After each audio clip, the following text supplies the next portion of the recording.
When the German soldiers looked up that morning, they braced for fire. Engines roared above, the sky trembled, they thought death was falling. But instead of bombs, paper drifted down like snow. At first, they laughed, some even tried to catch the leaflets midair. But when they read what was written, the laughter died. The messages spoke of families they hadn't heard from in months, of battles already lost, of comrades who had surrendered and were still alive. The truth hit harder than any explosion. These were not just words, they were psychological weapons, crafted to pierce the mind, not the body. For the first time, the enemy didn't aim to destroy them. He aimed to make them think. And in war, that can be the most dangerous weapon of all. It was late in the war, and Germany's armies were growing desperate. Their cities burned under Allied bombs, supplies ran thin, and morale crumbled faster than their front lines. Yet, amid the chaos, a new kind of attack appeared, one that didn't explode, but invaded the mind. The American planes came in waves, flying low over German positions. Soldiers rushed for cover, expecting thunder and fire. But instead, the sky rained paper. Thousands of leaflets fluttered down across trenches, towns, and rail lines, words instead of warheads. Each leaflet carried a message, news of Allied victories, proof of German defeats, even letters that mimicked the voices of loved ones. It was propaganda, part of a massive psychological operation designed to shatter faith in Hitler's cause without firing a single shot. At first, many dismissed it. But as the leaflets piled up and the words sank in, doubt began to spread like a quiet infection. This was Operation Cornflakes, Operation Reinhard, and countless others, campaigns that proved one chilling truth. Sometimes, the sharpest weapon in war is a piece of paper. It began on a cold morning near the Western Front. German soldiers stood among the ruins of what had once been a quiet village. The sound of aircraft engines had become part of their lives, an omen of death, a reminder that no place was truly safe. When the sky began to rumble again, they did what they always did, they ran for cover, clutching their rifles and helmets, waiting for the explosions to come. But that day, the explosions never came. Instead, the sky broke open with a strange, silent storm, a blizzard of white papers swirling in the air. The men peeked from behind sandbags, confused. Some laughed nervously, others cursed, thinking the Allies had run out of bombs. One soldier caught a leaflet on his bayonet, squinting at the words printed in perfect German. Then his face changed. The laughter stopped. The leaflet spoke of defeats the German government had denied.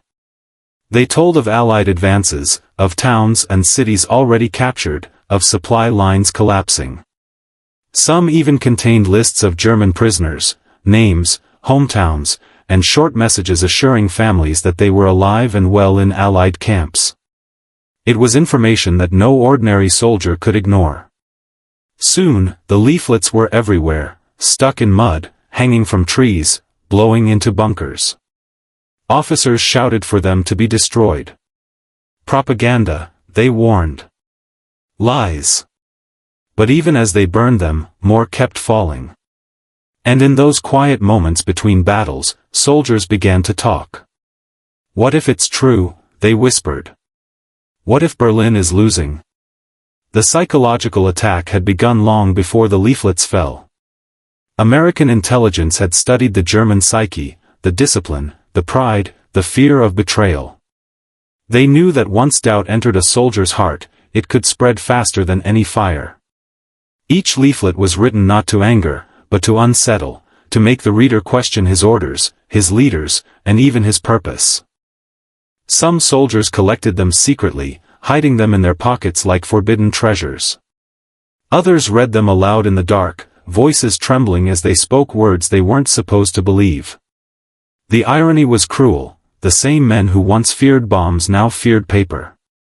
Even the sound of planes began to change meaning. When the engines roared overhead, German troops no longer knew what to expect. Was it fire? Or was it the truth falling from the sky? By the end of that week, entire units had witnessed the strange new weapon. Commanders sent reports up the chain, demanding answers. Enemy aircraft dropping printed material over occupied territory, one message read. Immediate psychological effect observed. Troops confused and demoralized. The Allies had found a way to turn the power of the skies into a weapon of the mind. And for the first time, German soldiers began to understand that they were not just fighting for land, they were fighting for control of reality itself. The front lines were still drawn in mud and blood, but somewhere above them, invisible lines were shifting too. Lines between truth and deception. Between loyalty and fear. Between war and surrender. And those lines, once crossed, could never be redrawn. While the German soldiers puzzled over the leaflets falling from the sky, far behind the front lines, an invisible army was at work, one made not of soldiers, but of writers, printers, and linguists. In quiet rooms filled with typewriters and ink, the United States had launched one of the most ambitious psychological operations in history. This was the war of persuasion, fought not with tanks or bullets, but with words. And it had a name, Operation Cornflakes, a plan so unusual it bordered on genius. It began in 1944, when Allied strategists realized that the German people no longer trusted their government's reports. Rumors of defeat spread through whispers and secret letters. So the Allies decided to use that doubt as a weapon. If Germany still relied on its postal service, they thought, why not slip the truth directly into the mail? The operation's masterminds gathered in Italy, inside a small intelligence unit known as the OSS Morale Operations Branch, the Psychological Warfare Division of America's spy network. Their mission was simple: destroy faith in the Nazi regime by giving the people true information in the most believable way possible. They began by forging German postal bags, stamps, and envelopes, perfect replicas. Then, after Allied planes bombed German mail trains, they dropped their fake mailbags among the wreckage. The Germans, rushing to recover what they thought were their own supplies, unknowingly collected and delivered the counterfeit letters themselves. Inside those envelopes were carefully crafted leaflets disguised as everyday correspondence, news articles, fake letters, and even counterfeit newspapers that told the truth about the war's progress. But it wasn't just about deception. It was about humanity. Many of the messages were designed to reach deep into the hearts of ordinary soldiers and citizens. Some leaflets were printed as letters from mothers begging their sons to come home. Others contained photographs of prisoners of war being treated with kindness and fed warm meals, a direct contradiction to Nazi propaganda that claimed the Allies tortured captives. Every piece of paper was meant to erode faith in Hitler's promises and awaken the realization that the war was lost. To create these messages, the Allies recruited some of the finest minds in literature and psychology. They studied German newspapers, listened to radio broadcasts, and analyzed common speech patterns so that every word felt authentic. They even mimicked the tone of official Nazi reports to make their forgeries indistinguishable from the real thing. The operation required not just skill, but precision. Allied aircraft, mostly B-17 bombers, were assigned to carry tons of printed leaflets over enemy lines. Each mission was planned like a bombing raid. Altitude, timing, and wind speed all had to be perfect. One mistake could scatter the papers too far or too soon. But when done correctly, the results were astonishing: entire towns blanketed in messages from the sky, each one carrying doubt, fear, and the uncomfortable weight of truth. Back in the German trenches, officers faced an impossible dilemma. If they ignored the leaflets, their men might believe them. If they confiscated them, it confirmed that the content was dangerous, perhaps even true. So, they did both. Leaflets were burned by the thousands, yet each night, more would fall. The more the Germans tried to suppress the information, the more it spread, whispered from soldier to soldier, from home to home. Soon, the effect reached beyond the battlefield. Civilians began to find the papers on their doorsteps, in their fields, in the ashes of bombed cities. Some hid them in drawers, reading them by candlelight. Others tore them up out of fear. But once a mind is touched by truth, it cannot be untaught. In just a few months, millions of leaflets had been printed and dropped, an ocean of words that drowned certainty itself. For every bomb that tore the ground apart, these papers tore at something deeper, the fragile belief that the war could still be won. And in that unseen war, the war for the mind, the Allies were winning. Because even before the last tank fired, and the last plane fell, the seeds of surrender had already been planted. And they were growing inside every soldier who dared to read. At first, the leaflets were treated as jokes, strange souvenirs from the sky. German soldiers would gather around fires, laughing as they pretended to read them aloud in mockery. Some used them to light cigarettes, others folded them into crude origami shapes, tossing them around for amusement. But as the weeks turned into months, the jokes began to fade. Because the words on those thin sheets of paper refused to disappear. They lingered in memory, whispering doubts in the quiet moments between orders and gunfire. The leaflets weren't random ramblings. They were masterpieces of psychology, written with one goal, to make the reader feel. Some were printed with stark images, photographs of bombed German cities, or smiling POWs shaking hands with American soldiers. Beneath them, the captions asked simple questions: who do you think is winning now, or wouldn't you rather be here than there? Others carried subtle threats. You are surrounded. Your officers are lying. Surrender, and live. Then there were those that spoke directly to the heart. Messages from wives and mothers pleading for their loved ones to come home. Letters written in trembling cursive, filled with details so personal they could only have come from someone who understood a soldier's world: the smell of coal smoke, the sound of a mother's hymn, the ache of missing a child's birthday. The psychological impact was devastating. Some men tore the papers apart the instant they landed. Others secretly tucked them into their pockets, reading them again and again when no one was watching.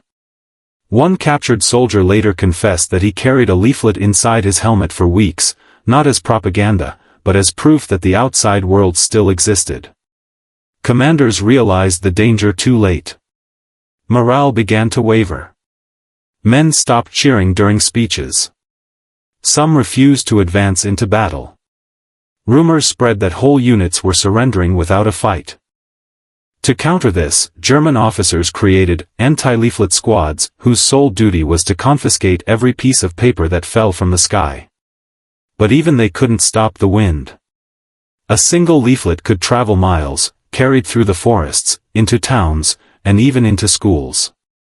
Farmers found them in their fields, children picked them up on their way to class. Soon, even civilians knew what the soldiers knew, that the war was slipping away. The content of the messages evolved with time. Early in the campaign, they focused on disillusionment, exposing Nazi lies and failures. But as the Allies gained ground, the tone shifted toward mercy. Leaflets showed captured German soldiers eating bread, smoking cigarettes, smiling in photographs.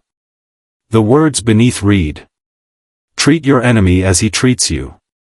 Surrender, and live. It was a haunting reversal of everything the Nazis had taught. To surrender was no longer dishonor, it was survival. Even the act of dropping the leaflets carried symbolism. Bombers that once brought destruction now brought words. The skies that once killed now offered mercy. To the soldiers below, that contrast was unbearable.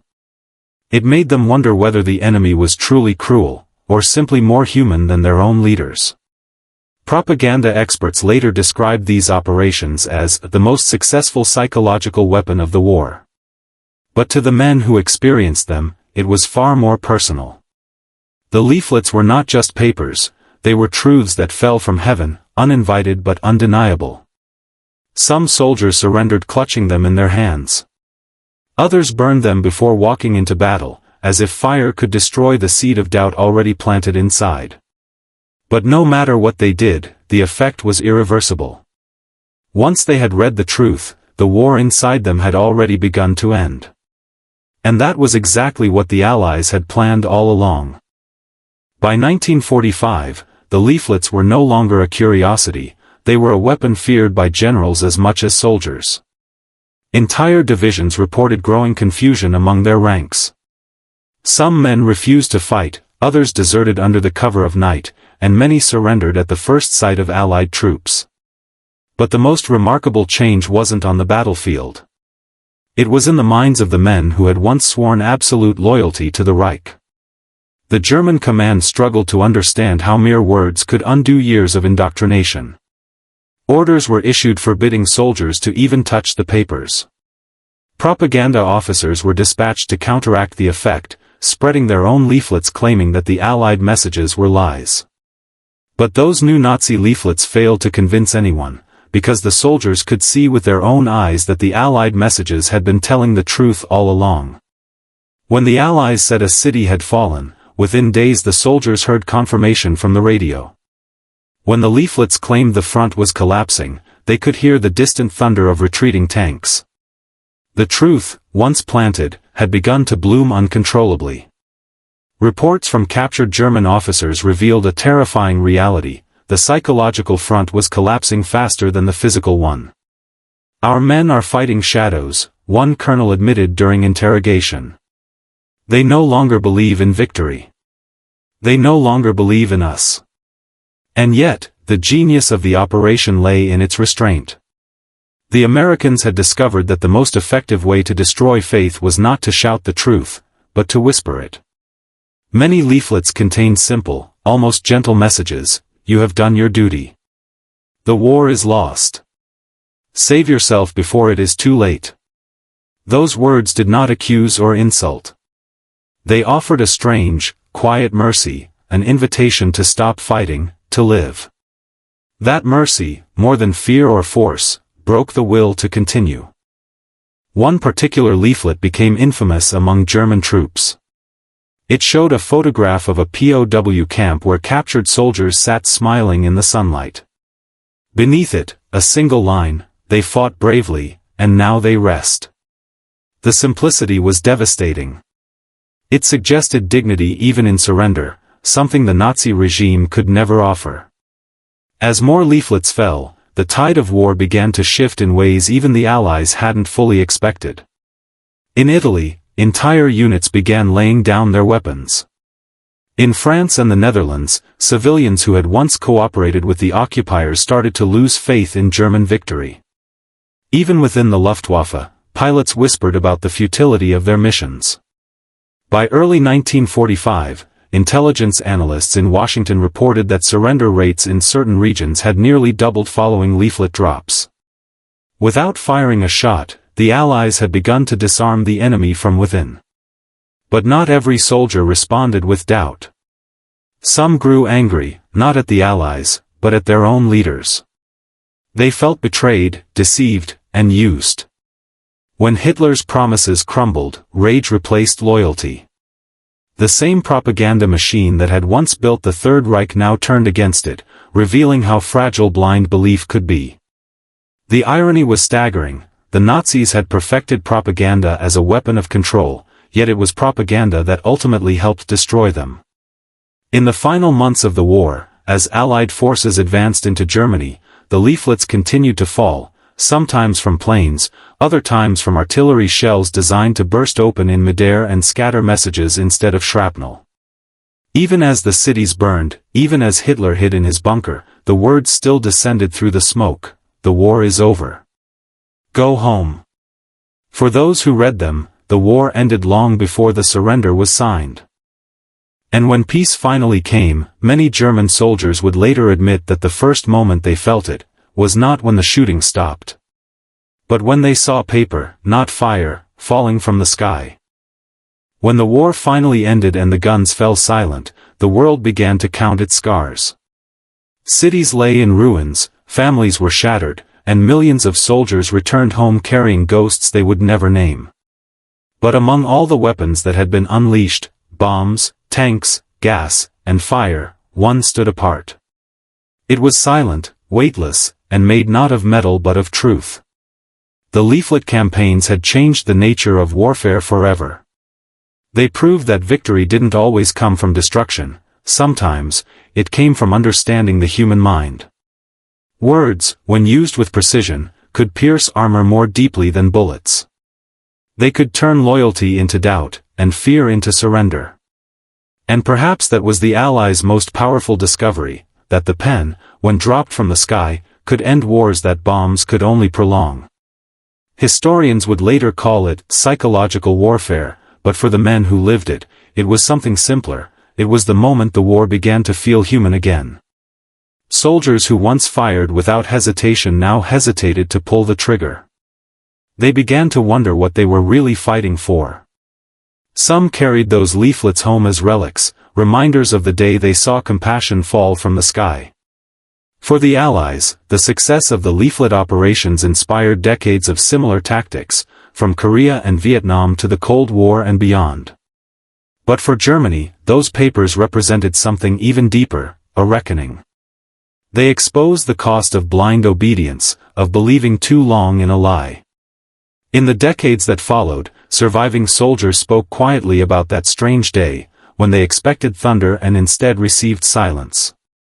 They said it was the first time they realized that the enemy didn't hate them. The enemy simply wanted them to see. Perhaps that is the legacy of those falling pages. That even in war, humanity can find a voice. That even in chaos, truth still chooses to descend, gently, persistently, like snow. And when those papers touched the ground, they did more than end a battle. They reminded the world that sometimes, the smallest things, a sentence, a word, a whisper, can be more powerful than any bomb. Because long after the explosions fade and the ashes settle, it is not the sound of war that endures, but the echo of words that refuse to die.